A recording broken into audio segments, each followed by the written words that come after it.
بيبدأ فيلمنا في اسكتلندا سنة 1280 ميلاديا، لكن فيلمنا النهاردة بيتكلم عن ملحمة حقيقية وعن قصة نضال غير طبيعية، واللي بيكون بطلها هو ويليام والاس اللي اتولد في اسكتلندا، واللي بيموت الملك بتاعها من غير ما ينصب اي حد يخلفه. فملك انجلترا بيطمع في حكمها، وبيكون الملك ادوارد جشع وظالم، لكن نبلاء اسكتلندا بيقفوا في وشه وبيمنعوه، بس برضه هما كمان بيبقى قلبهم كله طمع وبيحاربوا بعض على مين ياخد اكتر من التاني. فبيدعوهم الملك ادوارد علشان يعقدوا هدنة، وبيشترط عليهم انهم يروحوا من غير سلاح. وبيكون جون والاس ابو ويليام رايح الاجتماع ده، لكن من حظه الحلو انه بيوصل متاخر علشان يشوف خيانه ادوارد لنبلاء اسكتلندا. وبتجمع كل الشرفاء في بيت والاس، وبيقولوا ان مفيش قدامهم غير انهم يناضلوا علشان يحافظوا على ارضهم، لكن ايا كانت شجاعتهم فهم برضه مش هيشكلوا اي تهديد لملك انجلترا. وبيشوف ويليام ابوه واخوه جون وهم رايحين علشان يواجهوا رجاله ادوارد، وبيفضل ويليام مع صديقه هامش واللي بيبقى الحماس زياده عندهم شويتين وبيتدربوا. وبيصحى ويليام تاني يوم علشان يعرف ان ابوه واخوه تم قتلهم على ايد جنود ادوارد،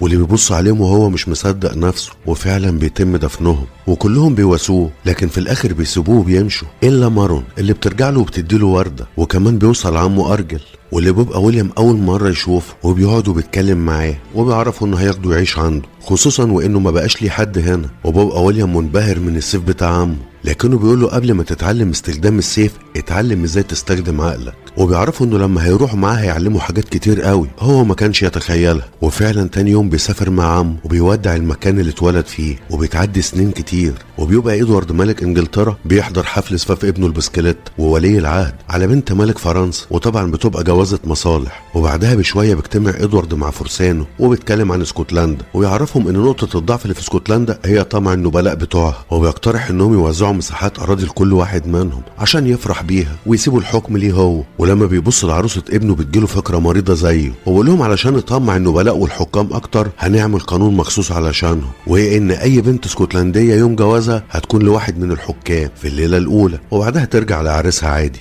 حتى ويلز بتبقى مش مصدقه اللي بتسمعه، وبنسيبهم وبنروح لإدنبرا واللي بيكون فيها اجتماع مجلس النبلاء الاسكتلنديين، وبيكون من بينهم روبرت روس، وده بيبقى من اقوى المتنافسين على عرش اسكتلندا. وبيتكلموا بينهم وبين بعض عن التشريع الجديد اللي حطه ادوارد، وكمان بيقولوا ان هم لو قطعوه فهم اكيد المستفيدين، وانهم كده هيعيشوا في سلام. لكن هنسيبهم كلهم ونروح نشوف ويليام والاس واللي بيرجع للمكان اللي اتولد فيه مرة تانية. وبابا اهل القرية كلهم موجودين في حفل زفاف، وبتشوفوا مارون وبتفتكره وهو كمان بيعرفها، لكن بيظهر صديقه القديم هامش وبيبقى عايز يدخل قدامه في منافسة رمي الحجر. فويليام بيقول له ان مخه بقى اكبر من الكلام الفارغ ده، فهامش بتبقى ايده لسه طرش وبينيمه على الارض، وفعلا بيدخل معاه في المنافسه، واكيد هامش هو اللي بيكسبها. فبيتكلم معاه والاس وبيقول له يعني انت دلوقتي لو دخلت معركه هتعمل ايه برمي الحجر الكبير بتاعك ده؟ قال له هفعص اللي قدامي. قال له طب وريني كده، وبيروح يقف قدامه، لكنه بياخد حجر صغير في ايده وبيقول له يلا ابدا يا باشا. وفعلا هامش بيرمي عليه الحجر لكنه ما بيلمسوش حتى، لكن هو بينشن عليه بالحجر الصغير وبيديها له في نص دماغه وبينيمه على الارض. وبيقوموا بيضحكوا الاتنين وبيسلموا على بعض، وبيرجعوا تاني يشاركوا في حفل الزفاف. لكن الاوقات الحلوه دايما ما بتدومش، وبيوصل حاكم المنطقه اللي هم فيها وبيطلب بحق الليله الاولى مع العروسه. وطبعا العريس بيبقى هيتجنن وبيهجم عليهم وبيبقوا عايزين يقتلوه، لكن العروسه بتبعدهم عنه، وبتبقى عارفه حتى لو قامت مجزره فمش هيتعمل غير اللي هم عايزينه، وبتودع حبيبها وبتروح معاهم. وبتكون مارون متأثرة من اللي شافته، لكن الشليح في ده بيبقى مركز معاها، وطبعا بيتقلب الفرح ميت وكل واحد بيروح لحاله. وفي نفس اليوم بيروح والاس لبيت مارون وبيطلب من ابوها انها تخرج معاه شويه، لكنه بيرفض وشكله بيبقى مسيطر بصراحه. وبتخرج مارون وبتروح مع والاس، وبيروحوا بيقعدوا مع بعض وبيعرفوا بعض اكتر، وبيحكي لها عمل ايه في السنين اللي بعد فيها، وبيعرفها انه اتعلم حاجات كتير قوي من سفره مع عمه، وانه كمان بقى بيتكلم اكتر من لغه، وبتتشدله مارون اكتر، وبتبدا قصه الحب بينهم. ولما بيوصلها لبيتها بيديها حاجه وبتفتحها وبتلاقيها الورده اللي كانت اديتها له وهي صغيره. وتاني يوم بيجيله كبار القريه واللي كانوا اصدقاء ابوه، وبيطلبوا منه انه ينضم ليهم علشان المقاومه بتاعتهم ضد ملك انجلترا، لكنه بيعرفهم ان رجع تاني علشان يعيش في هدوء وسلام ويبقى عنده اسره واولاد، لكن حروبه ومقاومه وهري من ده فهو ملوش فيه، فبيسيبوه وبيمشوا. وبتتكرر المقابلات بينه وبين مارون، وبيبقوا متفقين على الجواز، لكن في عقبه كبيره بتقابلهم، وهو حوار الحاكم اللي بياخد العروسه اول ليله ده. فبيقرروا انهم يتجوزوا في السر من غير ما حد يعرف. وبيلف القص ايدهم بقطعة القماش دي وهي بتهديه المنديل ده، وفعلا بيتجوزوا. وتاني يوم بيتعاملوا عادي، وبتروح مارون للسوق وبيبقى ولس مراقبها زي ضلها، لكن الشلح في ده برضه بيبقى مركز معاهم، وبتبقى مارون طالعه من عينه، فبيروحوا بيتحمرش بيها وبيضايقها، فبتضربه بالقلم على خلقته، فبيحاول يغتصبها لكنها بتعضه في وشه فبيضربها، لكن ولس بيجي في الوقت المناسب وبيضرب اللي واقفين وبيبعد الشلح عنها وبيطمن عليها وبياخدها علشان يروحها ويركبها حصان علشان تهرب. لكن الشلح بينادي على بقيه الحرس وبيعرفهم ان ولس اعتدى عليه، وطبعا الدنيا بتتقلب، وبيحاول ولس يبعدها الاول وبيقولها انه هيجي وراها ويقابلها في الغابه بعد ما يبعدهم عنها، وفعلا بيفضلوا يجروا وراه لكنه بيضرب واحد منهم. اما مارون فبينجحوا انهم يوقعوها من على الحصان وبيقبضوا عليها، وبيكون ولس خد لبس الحارس اللي ضربه وبيقدر انه يهرب منه، وبيوصل للغابه وبيفضل يدور على حبيبته اللي المفروض تكون مستنياه لكنه ما بيلاقيهاش لانهم بيصلبوها في الوقت ده. وبيجي قائد الحرس وبيقول لهم ان اي حد مهما كان لو هاجم حد من رجالته فمصيره هيكون الموت، وبتبقى مارون مرعوبه وعينيها بتدور على ولس في كل مكان، وبياخد منها قطعه القماش بتاعه جوازها وبيخرج السكين بتاعه وبيذبحها بدم بارد وبيمسح دمها في قطعة القماش وبتموت مارون. وبعدها بشوية بيرجع ولس للمعسكر بتاعه بعد ما عرف باللي حصل لحبيبته، وبيشوفوا القائد وهو جاي على الحصان وبيبقى كمان جاي لوحده، وبيرفع لهم ايده وبيعرفهم انه جاي اعزل ومستسلم، والغرور بيركب صاحبنا وبيرفع ولس ايده ورا دماغه وبيقرب واحد من الحرس عشان يمسك لجام الحصان بتاعه، لكن فجأة ولس بيسحب السلاح من ورا ظهره وبيكسر بيه جمجمته وبتبدأ العركة، وبينزل ولس من على الحصان وبيبقى جواه غل الدنيا وشياطين الجحيم كلها بتلعب قدام وشه، وبيفرتك في اللي قدامه بالمعنى الحرفي، وعلى طول بيدخل مع الجماعة الثورجية وبيشتركوا في المجزرة، وبيبقى مع صاحبه هامش هو وابو راؤول، وولس ما بيرحمش حد واقف قدامه لا هو ولا الجماعة الثورجية، وبيبقى القائد خلاص عمل بيبي من الرعب في الضرع بتاعه وبيحتمي في الحصن بتاعه وبيرمي عليهم السهام، وبتصاب راؤول لكنه بيبقى اسد في نفسه، وبيطلع ولس وبيرمي بتوع السهام من فوق وبيخلص عليهم، وبيفتح لهم راؤول الحصن وفعلا بيدخلوا جوه، وما بيفضلش غير القائد والمسكين اللي معاه، وبيلاقوا نفسهم اتحاصروا من كل اتجاه، وبيوصل لهم ولس وعلى طول المسكين ده بيستسلم، لكن ولس بيبقى عايز المعلم الكبير واللي بياخده علشان يوصله للمكان اللي قتل فيه حبيبته مارون، وفعلا بيذبحه زي ما عمل معاها بالظبط، وبيخلص عليه وبيلاقي قطعة القماش بتاعت مارون واللي عليها دمها، وبيبقى ولس فيه اللي فيه، لكنه بيتفاجئ بكل الموجودين بيهتفوا باسمه وأكنهم شايفينه هو الشرارة اللي هتحرك الثورة والنضال ضد ملك انجلترا الظالم، وبيروحوا بيحضر جنازة مارون وبيبقى الحزن بيعصر في قلبه اللي بيموت هو كمان معاها، وبيروح وبيطلب من ابوها انه يسامحه، وفعلا بيبقى مسامحه، وبيقعد بالليل مع الرجاله وفي ايده المنديل اللي هي اديتهوله، وبيروحوا علشان يعالجوا راؤول وبيكتفوه علشان يقدروا عليه، وفعلا الراجل ده بيبقى وحش في نفسه، وبيشوف واحد منهم ناس كتير بتقرب منهم فبيحذرهم، وفعلا بيقفوا يستعدوا، لكنهم بيكونوا العشيرة اللي جنبهم واللي جايين ينضموا ليهم بعد الفخامة اللي سمعوا انهم عملوها في معسكر الانجليز، وفعلا بتبدأ الشرارة تكبر وبتحركوا المناضلين تحت قيادة ولس، وبنروح للحصن الكبير بتاع الحاكم واللي بيعرفوه بوصول فرقة الاستطلاع، وبيفتحوا لهم الباب وبينزل الحاكم علشان يعرف ايه اللي حصل، لكنه بيتفاجئ بولس اللي بيديه على وشه، وبقية الرجالة اللي معاه بيسيطروا على الوضع على السريع، فبيقوم الزبون ده وبيقول لهم ان في 100 جندي في طريقهم لهنا واكيد هينفخوهم، فولس بيقول له مش اللي كانوا لابسين اللبس ده، وبيسلموا لفيكتور عشان يعمل معاه زي ما عمل في عروسته يوم فرحها، وبيعمل من دماغه شويه لحمه مفرومه، وبيتكلم ولس مع الجنود الموجودين وبيعرفهم انه مش هيأذيهم ويسيبهم كمان يرجعوا لانجلترا علشان يعرفوا الملك ان اسكتلندا للاسكتلنديين وانها اصبحت حره، وبعد ما بيخلص بيقول لهم يحرقوا الحصن وفعلا بيولعوها. ده في الوقت اللي بيدخل ادوارد على الفصل بتاعه وبيلاقيه عمال ينشن على مشانة عيش، وكل السكليه حواليه بيشجعوه، فبقول له يا فرحه امك بيك، وبيقولوا ان المتمردين في اسكتلندا حرقوا حصن تابع ليهم وكمان قتلوا اللورد بتاعه هناك، فبيقول له انا سمعت كده وان في واد صايع اسمه ولس هو اللي عامل النوش ده كله. قال له طب وانت هتعمل ايه بقى مع الصايع ده؟ قال له مفيش، اكيد هنمسكه ونعاقبه. فبيأمر ادوارد من كل الموجودين انهم يخرجوا ويسيبوهم لوحدهم، وبيلزقوا بالقلم على وشه وبينيموا على الارض، وبيقول له الصايع ده اتجرأ وقتل الراجل بتاعي هناك وحرق الحصن واستولى على المدينه كلها، وانت قاعد تلعب لي بالنبله هنا. وبيشد وبيوقفه وبيقول له انه المفروض يسافر فرنسا بكره علشان حوارات تانية بين البلدين، وانه هيسيبه هنا لوحده علشان يخلص على موضوع التمرد ده، وبيسيبه وبيمشي. وبتيجي مراته تطمن عليه لكنه بيبقى مش طايقها وبيروح لصاحبه وبيمشوا، فبتيجي الوصيفه بتاعتها وبتواسيها على حظها المنيل، وبتقول لها على الله يروح لاسكتلندا بنفسه علشان اللي اسمه والاس ده يخلص عليه. وبنروح للجنود الانجليز اللي بيستوحشوا على القرى الضعيفه وبيولعوا فيها انتقاما من اللي عمله والاس، واللي بيعمل لهم فخ وبيستدرجهم، وفعلا بيبلعوا الطعم وبيروحوا للمكان اللي هو مستنيهم فيه وبيحاصرهم من كل حته. وبيروح روبرت علشان يعرف ابوه ان في تمرد في البلاد، فبيساله بقياده مين؟ قال له واحد من العامه اسمه ويليام والاس. فبقول له يبقى لازم نلعب على الونجين، انت تدعم والاس والتمرد اللي بيعمله، وانا هكسب ود ملك انجلترا وادين التمرد ده. الراجل ده شكل ناس كتير عايشين في حياتنا النهارده. المهم بيقعد مع ابنه وبيسمعه بيتكلم عن والاس بانبهار، وبيقول انه بيقاتل بشراسه وبعقل في نفس الوقت، وبيلهم الناس انها تنضم ليه من كل حته علشان يدوروا على الحريه. فابوه بيقول له انت عاجبك الموضوع وعايز تبقى زيي، وبيقول له انت اقرب حد انك تكون ملك اسكتلندا، وكل ده لاننا ما شاركناش في اي حرب ضد انجلترا. ويفهموا ان ادوارد يعتبر اكتر ملك ظالم وقاسي مسك انجلترا، فمش من مصلحتهم انهم يكسبوا عداوته. لكن هنسيبهم شويه ونروح لوالاس ورجالته اللي بيبقوا عاملين عظمه ضد الظلم، وبيدخلوا اي معسكر يجيبوا عليه وطيه، وكل يوم اعدادهم بتزيد.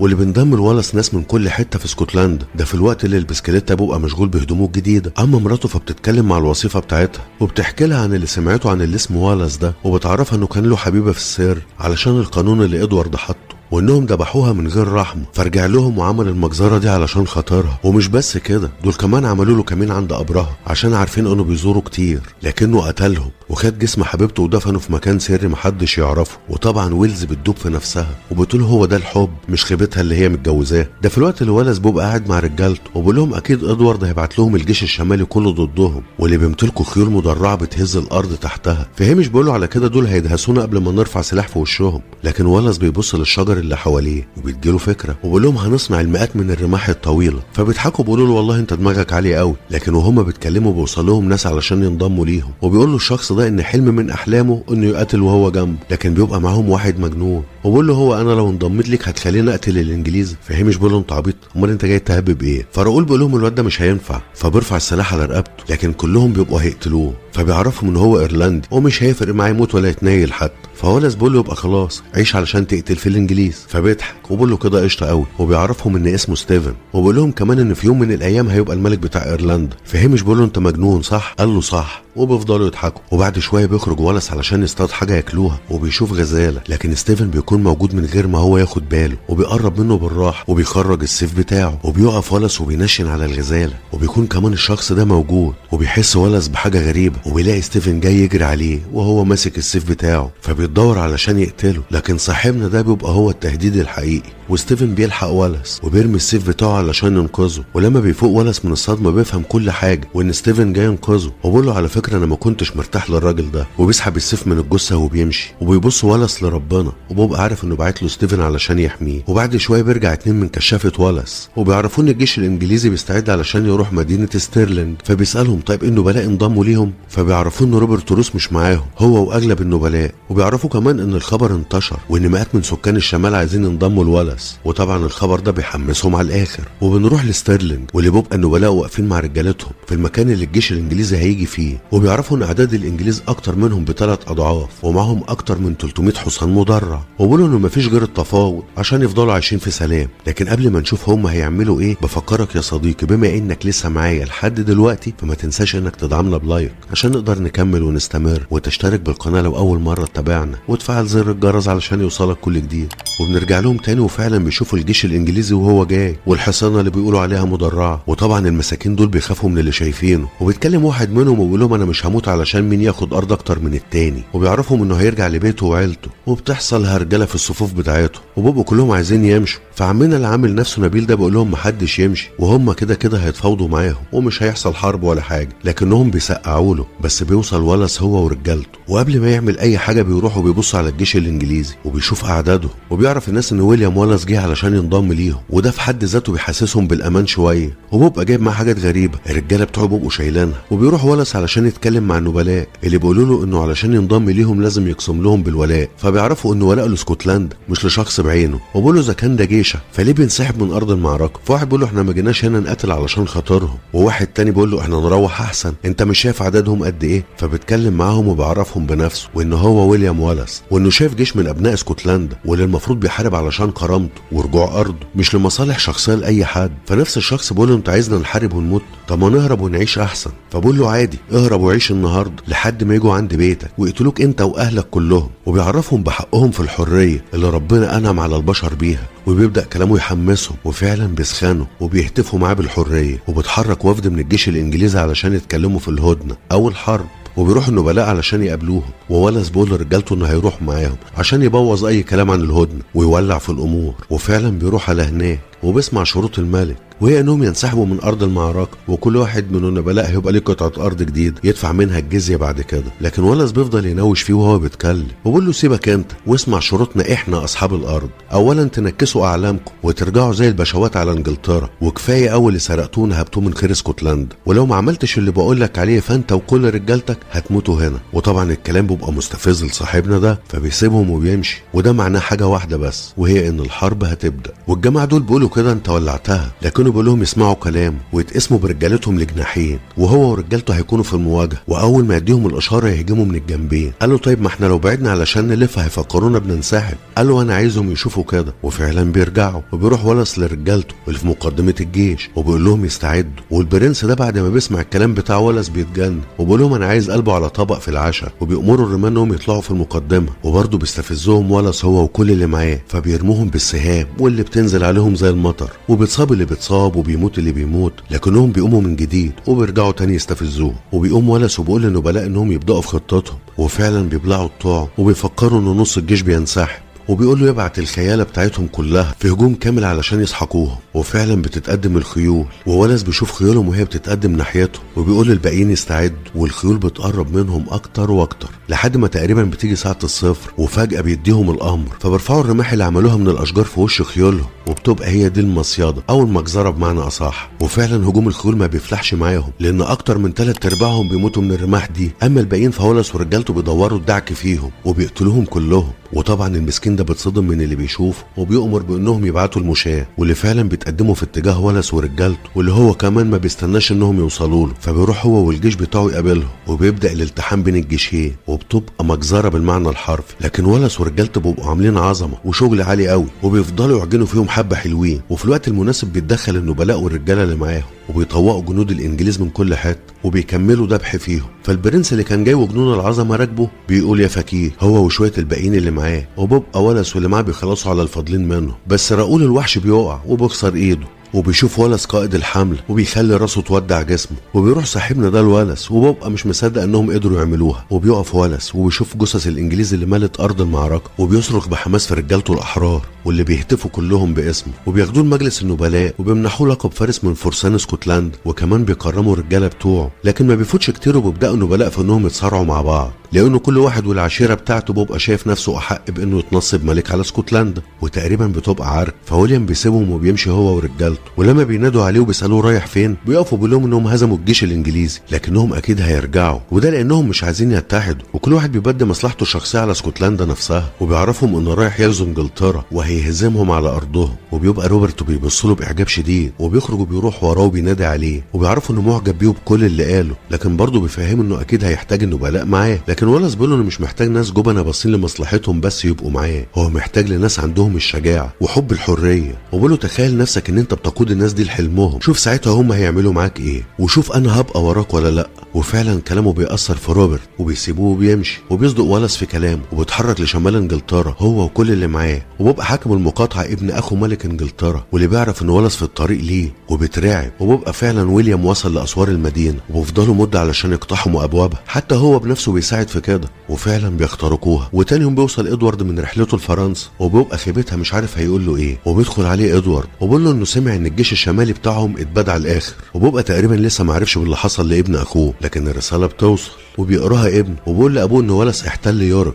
واكيد بتصدم ادوارد من خبر زي ده، وبيبقى ولس باعت له دماغ ابن اخوه هديه كمان من عنده، لكن صديق ابنه بيتكلم معاه وبيديله شويه اقتراحات، فبيمسكوا ادوارد وبيرميه من الشباك. فابنه بيزعل على صاحبه وبيبقى عايز يقتل ابوه، لكنه بيلزقه بالقلم وبينيمه على الارض. وبيقعد ادوارد مع نفسه وبيفكر بصوت عالي وبيقول كده لازم اعمل مع ولس هدنه، وحاول كمان اني ارشيب المال، بس يا ترى مين اللي هبعته ليه؟ لو انا رحت فاكيد راسي هتبقى في سله شكل دي، ولو بعت ابني بشكله ده يبقى ولس هيطمع في حكم انجلترا كلها، فما بيبقاش قدامه غير انه يبعت ويلز زوجة ابنه علشان هي اللي تقابله وتعرض عليه الهدنه والرشوه كمان. وبتقف تشوف ولس وهو بيقرب منها، واللي بيستغرب لما بيلاقي الملك باعت له واحده ست تتفاوض معاه، وكمان بتدعو له دخول الخيمه علشان يتكلموا، وبتوصل له رساله بان الملك اكيد غضبان على اللي عمله في ابن اخوه وازاي قتله بالطريقه الوحشيه دي. فبيعرفوا انه اتولد اصلا على افعال ادوارد الوحشيه وعن الاعداد اللي قتلها وحرقها من يوم ما احتل اسكتلندا. فالمرافق بتاعها بيكلمها باللغه الفرنسيه علشان ولس ما يفهمش هو بيقول ايه، ولا يسمعه وهو بيقول عنه انه كذاب وهمجي. لكن ويلز بتتفاجئ بولس وهو بيرد عليه وبيكذبه برضه بالفرنسيه، فبتطلب من كل الموجودين انهم يخرجوا بره الخيمه، وبتتكلم مع ولس وبتعرفه انها مصدقاه، وكمان بتعرفه ان ادوارد عايز يعمل معاهده سلام معاه، وان بيوعده بانه هيملكه مقاطعات كامله في اسكتلندا، وكمان بتعرفه انه باعت معاها صندوق مليان بالذهب علشانه. فبيغضب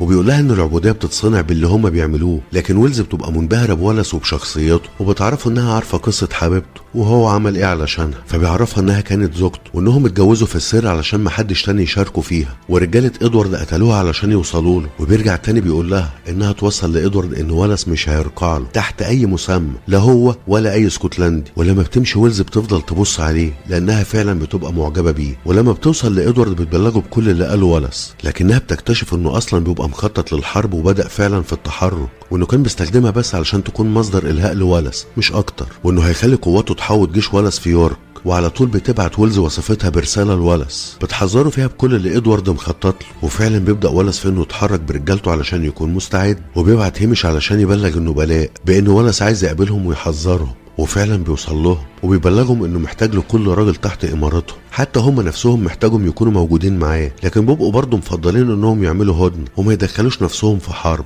فبيغضب ويليام منهم، لكن روبرت بيطلب انه يتكلم معاه وبيقول انه فعلا اكيد مش من مصلحته انهم يحاربوا دلوقتي، والله هيفقدوا ناس كتير. لكن ولس بيكون متحمس وبيقول ان هي دي فرصتهم علشان ينتصروا فيها على ادوارد ويبقى عندهم وطنهم المستقل، وحتى لو ماتوا فهيموتوا وهم احرار مش عبيد. وفعلا كلام ولس بيشجع ادوارد وبيتفق انه هيقاتل معاه. وبيروح روبرت لابوه اللي بيغلطه في اتفاقه مع ولس وبيقول له انت عارف بقى انه بلاء مش هيحاربوا معاه، فليه تروح مع الجانب الاضعف؟ وفعلا بيجي يوم الحرب وهيمش بيقول لولس يعني روبرت صاحبك ما ظهرش، فبيأكد ولس انه اكيد هيجي، وكمان بيعرفوا ان النبلاء التانيين فعلا حضروا فاكيد هو كمان هيحضر. لكن فعلا الحرب بتبدا وبيدي ولس اشاره وبيضربوا السهام الناريه واللي بتولع في مجموعه كبيره من جنود ادوارد، وبعد كده بيبداوا بالهجوم وبيشتبك الجيشين مع بعض. وزي ما بيحصل دايما ولس ورجالته بيبقوا عاملين عظمه، لكن لما بيدي الاشاره للنبلاء انهم يدخلوا بالجنود بتاعتهم بيخونوه وبيسيبوه لوحده في ارض المعركه، ودي بتبقى ضربه قاضيه لولس. وبيأمر ادوارد انهم يضربوهم بالسهام رغم ان ليه رجاله كتير تبعه في الساحه، وفعلا بيقع عدد كبير من الجنبين وبيضعف جيش ولس. وعلى طول ادوارد بيبعت التعزيزات علشان يقضي عليهم خالص، وبيأمرهم ادوارد انهم يجيبوا له ولس سواء حي او ميت. وبيقرر انه يمشي من ساحه المعركه بعد ما اتاكد انه انتصر في الوقت اللي بتصاب فيه ولس. وبيشوف ادوارد وهو بيمشي فبيقرر انه يروح وراه علشان يقتله، وبيشوفوا ستيفن وهو رايح وراهم، وكمان حرس الملك بيشوفوه وهو جاي عليهم، فبيكلف حد منهم انه يفضل ويأمن الملك، وفعلا بيروح يواجهه وبيقدر انه يصيبه ويوقعه من على حصانه، وبينزل علشان يشوفه مات ولا لا. لكن ولس بيقوم له وبيوقعه وبيقلعه الخوذه علشان يذبحه، لكنه بيلاقي روبرت هو اللي كان بيحمي الملك. وبيبقى مفيش صدمه لولس اكبر من دي، لدرجه انه بيبقى مش عارف يعمل ايه وهو بيشوف الخيانه في اعظم صورها، وبيبعد عنه بيبقى زي ما يكون اتضرب بخنجر في قلبه، وبيبقى مش عارف حتى انه يتنفس. وبترجع بقيه الجنود الانجليز اللي كانوا في المعركه اللي انتصروا فيها بالخيانه، وبيشوفهم ولس لكنه بيبقى مش فارق معاه وبيستسلم وبينام على الارض من تعبه. فبيجري عليه روبرت وبيحاول يفوقه علشان يهرب، لكن ستيفن بيجي في الوقت المناسب، فروبرت بيشيله بيرفعه لحصان ستيفن وبيقول له يهرب بسرعه، وفعلا بياخده وبيجري بيه. لكنهم بعد ما بيمشوا بيلاقي روبرت المنديل بتاع زوجة ولس واقع على الارض، وبيبقى رجاله ولس عند ضفه النهر بيعالجوا جروحهم، لكن راؤول ما بيقدرش يكمل وبيموت من الاصابه. ده في الوقت اللي روبرت بيرجع وبيشوف الجثث اللي مالت الارض، لكنه بيكون حزين على نفسه اكتر من حزنه عليهم. وبتعدي الايام وبيبقى واحد من الخونة بيحلم بولس واللي جاي من الجحيم علشان يقتله، فبيصحى من النوم مفزوع عشان يلاقي ولس فعلا داخل عليه وبيفرتك جمجمته. وبيتجمعوا في المجلس بتاع النبلاء وبيتكلموا عن الجريمه اللي عملها ولس في واحد منهم، لكن روبرت بيقول لهم انه فعلا يستاهلوا كلهم القتل. وقبل ما يخلصوا كلامهم بيلاقوا واحد تاني نازل عليهم من فوق وعليه توقيع ولس، وبتبدا الاساطير تتحكي عنه وعن اللي بيعمله لوحده، وكل يوم الاسطوره بتاعته بتكبر وبتزيد ورغم ان ادوارد بيسيبه المرض الا انه دايما بيحاول يوقعه في اي فخ عشان يخلص منه، واخر فخ بينصبه له بيعرفوا ان ويلز هي اللي جايه تقابله، لكن ولس واللي معاه بيقفلوا عليهم وبيولعوا فيهم، وبتضح ان ويلز نفسها هي اللي بتبلغه بكل حاجه ادوارد بيخطط ليها، وبيقابلها وبيشكرها وبيسالها هي اللي دايما بتساعده، فبتعرفه ان هي بتحبه. وتاني يوم بيودعها وبيمشي، وبتعدي الايام لحد ما بيتفاجئ ولس ان النبلاء بنفسهم هم اللي جايين يقابلوه، وبيطلبوا منه انه يحضر اجتماعهم اللي في مجلس النبلاء، وبيعرفوا كمان ان ادوارد ملك انجلترا بقى في اضعف حالاته بعد ما اشتد عليه المرض،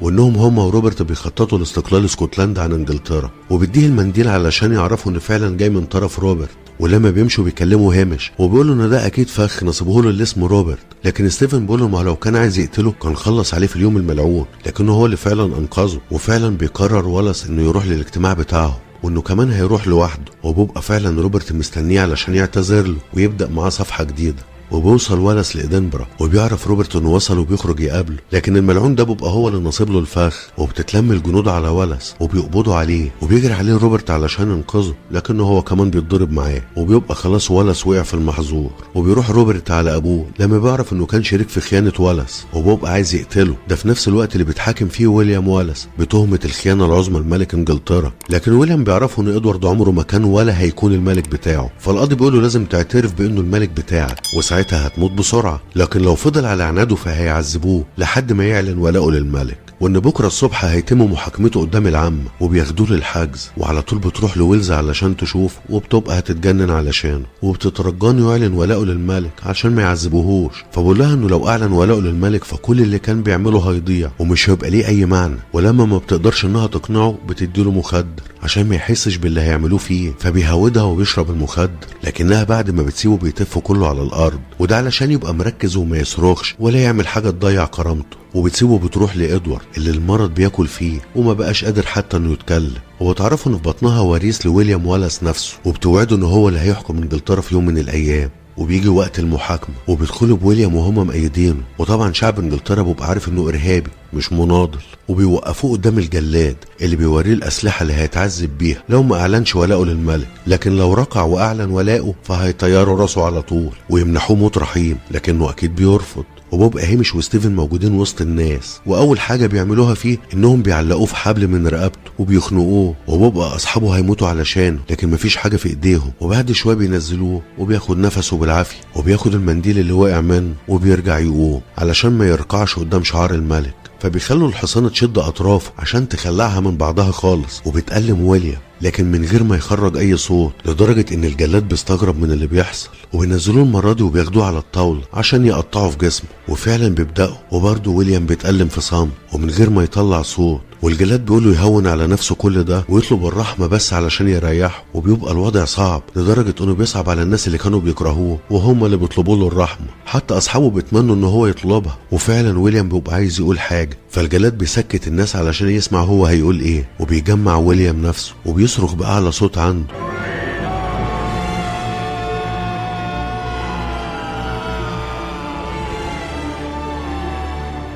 وبيطلب الحرية مش الرحمة، وبيبقى مفيش قدام الجلاد غير انه ينهي المعاناة دي، لكن ويليام بيبص لاصحابه وبيشوف زوجته مارون ماشية وسطهم، وبيفضل يبص عليها لحد ما فعلا بيتم قتل ويليام ولس، وبيقع المنديل من ايده، وبعد فترة بيتم تنصيب روبرت ملك لاسكتلندا، واللي بيخرج على راس الجيش الاسكتلندي عشان يعلن تأييده وولاءه لملك انجلترا، لكن روبرت بيبقى محتفظ بالمنديل بتاع ولس، وبيطلعه وبيبص عليه، وبيبص لاصحاب ويليام وبيقول لهم انتم نزفتم ونضلتم مع ولس، هينفع تناضلوا وتنزفوا دمكم معايا؟ وعلى طول بيسخن هامش وبيخرج سيف ولس وبيحدفه في نص ارض المعركه اللي هتحصل، وبيهتفوا كلهم باسم ويليام ولس، وبيبداوا في هجومهم ضد الظلم. وبتخلص الملحمه بتاعتنا النهارده، واللي لو عجبتك ما تنساش تدعمنا بلايك عشان نقدر نكمل ونستمر، وتشترك في القناه لو اول مره تتابعنا، وتفعل زر الجرس علشان يوصلك كل جديد.